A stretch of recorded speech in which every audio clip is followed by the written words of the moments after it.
1534회입니다.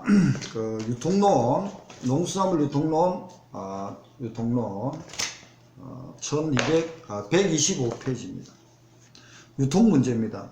상품의 유통 과정에서 발생하거나 유통 활동과 관련하여 발생하는 문제들을 주로 농산물이나 수산물의 생산자, 농민, 어민들이 판로와 판매 확대를 위한 마케팅 활동에서 상품의 개발, 상품 가격의 결정, 유통 경로의 선택 등이 유통 문제로 대두됩니다. 왜? 어가라된 농산물은 생산하는 데만 집중되어 있다 보니까 어떻게 판로할 것인가. 그래서 국가가 나서 가지고 직거래라든지 전자거래라든지 또는 산지 위판장이라든지 농산물 같은 도 농업에서 또 이렇게 개입을 해 가지고 많이 지원을 해주는 그런 문제를 얘기를 합니다. 그래서 이제 경제활동에서 크게 3영역으로 나누면 생산과 유통과 소비 이렇게 나눕니다. 문제가 그렇게 되어 있습니다. 생산했으면은 어떻게 소비자한테 갈 영역까지, 소비 영역까지 갈 거냐? 유통 영역으로 보면 됩니다. 그런 문제가 있고요. 넘어가겠습니다. 그 다음에 상품으로서 농산물, 수산물 유통입니다. 물론 이게 이제 농산물은 빠지가 있는 겁니다. 그렇지만 원래 이 이론은 상품으로서의 농산물, 수산물 유통의 특성입니다. 그러니까 저 같으면은 수분사다 보니까 수분사 쪽에 많이 치중을 하다 보니까 농자를 많이 뺐습니다. 그렇지만 농산물과 수산물은 거의 유통 체계는 비슷하다고 생각하시면 됩니다. 그래서 수산물, 농산물의 특성은 수산물의 종류와 기능이 다양합니다.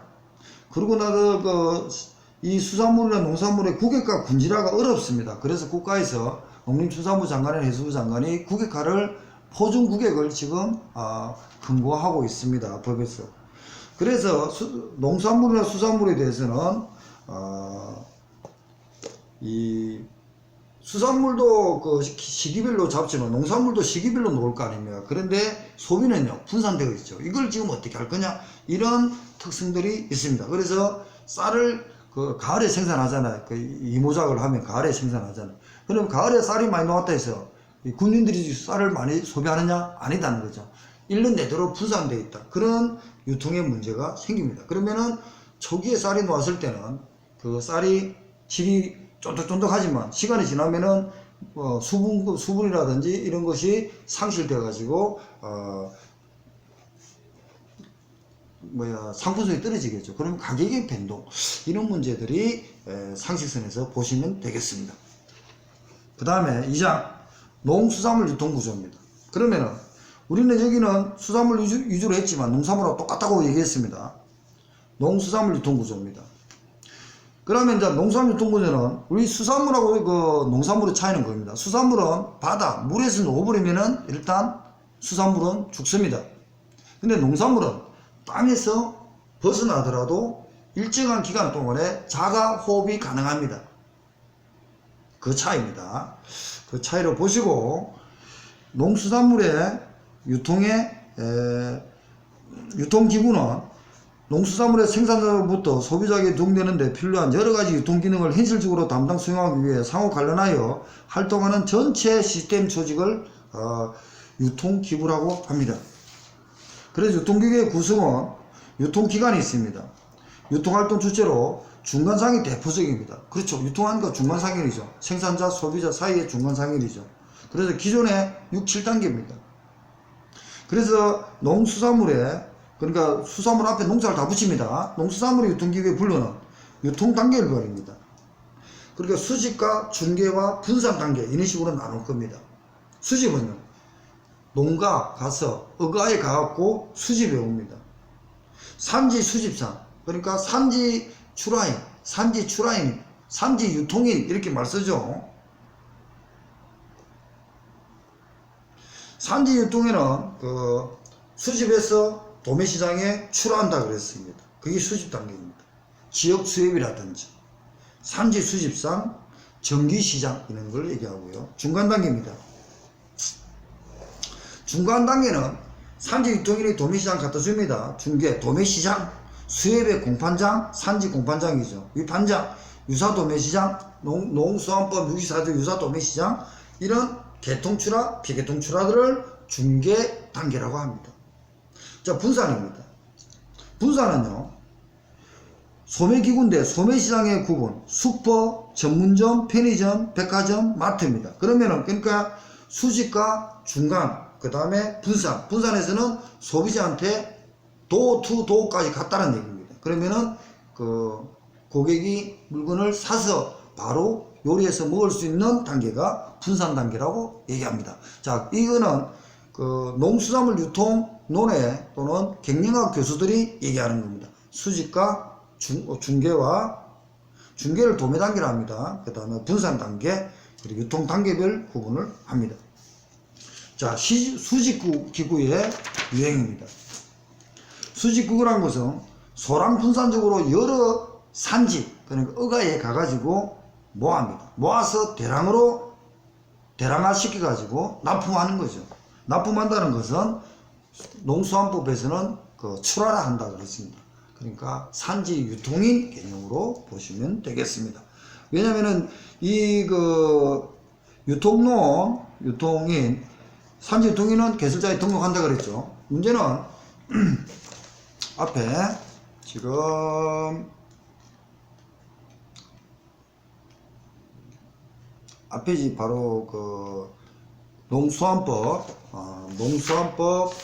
개념을 저 앞에 요약되어 있는 88페이지 이하를 바로 보시면서 하시면 되겠습니다. 매매 참가인 신고, 경매사, 시장 도민, 산지 유통인 등록, 예, 앞에 100페이지에 있습니다. 100페이지. 100페이지를 보면은 산지 유통인은 농수산물을 수집 후 상당 개설자에게 부류별로 등록해서 수집 출하하는 자가 산지 유통인이라는 겁니다. 결국은 뭡니까? 제가 이때까지 강의한 건 뭐겠습니까? 법을 공부했죠. 법을. 그러니까 농수산법, 수산물유통법, 농수산물 분지관리법, 그리고 원산지법, 이 법의 개념에서 그 다음에 경영학 이론, 경제학 이론이 들어가는 겁니다. 근데 이 법을 떠난 시험은 오지 않는다는 겁니다. 법과 물론 순수한 경영학이 오겠지만 그 순수한 경영학이 막말해가지고 몰라서 틀려도 됩니다. 그런데 법에 근거된 이론을 틀리면 안 됩니다. 그러니까 여기서는 수집기구는 산지 유통인이 개설자에 등록하고 수집해서 출하한다는 개념으로 보시면 되겠습니다. 제가 지금 그 경영학 이론을 그 농수산법이라는 수산물 유통법의 이론으로 바꿔서 말씀드리는 겁니다. 자, 중개일입니다. 중개기구는 도매시장이라고 그랬잖아요. 그러니까 수집된 농수산물을 위탁받아서 도매시장에서 중도민한테 팝니다. 그러면은 이 중도민들이 소매시장으로 넘기겠죠. 그러니까 도매시장 단계라 그러면 됩니다. 그러니까 쉽게 말해서 개설자, 중앙도매시장, 지방도매시장, 농수산물입판장, 민도매시장, 유사도매시장, 이런 것이 중개시장으로 보시면 되겠습니다. 그 다음 분산입니다. 분산은요, 주로 소매 단계인데 소비자에게 전달합니다. 그러면은 중도매인이 사가지고 소비자한테 갖다 주든지 또는 산지 매매 참가인이 있습니다. 앞에 100페이지니까 또 보겠습니다. 제가 지금 갑자기 깊이 들어가 버리니까 출하자도 있고요. 매매 참가인이 있네요. 앞에 99페이지입니다.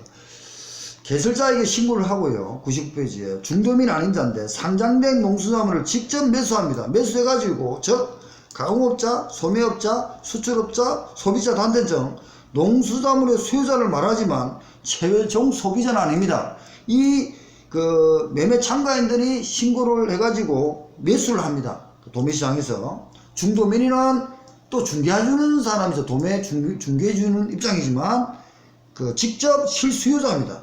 수요자. 그러니까 소비자는 아닙니다. 이 수요자들이 물건을 사서 납품도 하는 겁니다. 최종 소비자한테 판매한다든지 식당이 납품만 한다든지 수출한다든지 그게 매매 참가인입니다. 분산기구. 그러니까 여기서 보면은 앞에 98페이지 매매 참가인으로 보시면 되겠습니다. 제가 지금 말하는 굉장히 어렵습니다. 그러니까 저 같으면 법과 경영학, 제가 법학 전공이고 경영학 전공입니다. 그리고 행정학 전공 학위가 3개 있거든요. 그러니까 저 같으면 경영학이든 법학이든 행정학이든 같이 시스템으로 맞춰줍니다. 그러니까 제가 지금 강의했는데 굉장히 어렵습니다. 따지고 보면 책도 그렇지만 이걸 한 달만 꾸준히 구중 때까지만 그런갑다 하고 들으십시오. 그러면은 반복하다 보면은 앞뒤가 체인이 됩니다. 그러면 굉장히 쉽게 정리가 될 겁니다. 근데 이 쉽게가 정리되더라도 결국은 나중에 2차 선행되는 또 별도로 연습을 트레이닝을 하셔야 됩니다. 자, 분산기구는 그렇게 보면 되겠습니다. 소매 단계로 본다. 분산기구는 소비자를 직접 대량 공급을 전제하여 다수의 최종 소비자의 분산적인 소량 수요를 충족시키는데 덕질이 있다. 그러니까 소량 수요로 되니까 매매 참가자들은 소량으로 판매죠. 그러니까 결국은 도매상과 중도매는 게 있죠. 그리고 소매상이 있지만 결국은 소매상 구문가게, 전문점, 편의점, 대행 소매기구는 슈퍼마켓, 백화점, 하이퍼마켓 등 대량 구비하는 저렴한 가격으로 판매하는 소매기관. 그리고 결국은 이 소매상이나 대행 소매기관에서 최종 소비자가 물건을 사죠. 그리고 집에 가서 요리해서 음식을 만들어지는 겁니다. 자, 매매 도매상과 위탁 도매상. 왜냐하면 이거는 법하고 경영학 학자분들하고 조금 논리가 다를 수 있다는 것을 제가 전제를 깔고 말씀드리는 겁니다. 그래서 지금 현재로 국가에서는 기존의 6, 7단계 복잡한 유통 단계를 줄여 가지고 4단계로 하고 있습니다. 근데 수산물 도매상은 수집상이나 반출상의 위탁을 받아 농산물을 판매하여 그 대가로 판매 수수료를 받습니다. 이러한 도매상은 매매 도매상과 구별하여 위탁 도매상이라고 합니다. 그러니까 우리가 이제 법에서 보면은 중앙도매사, 지방도매시장이 있죠. 거기에 도매시장 법인이 있고요. 중도민이 있습니다.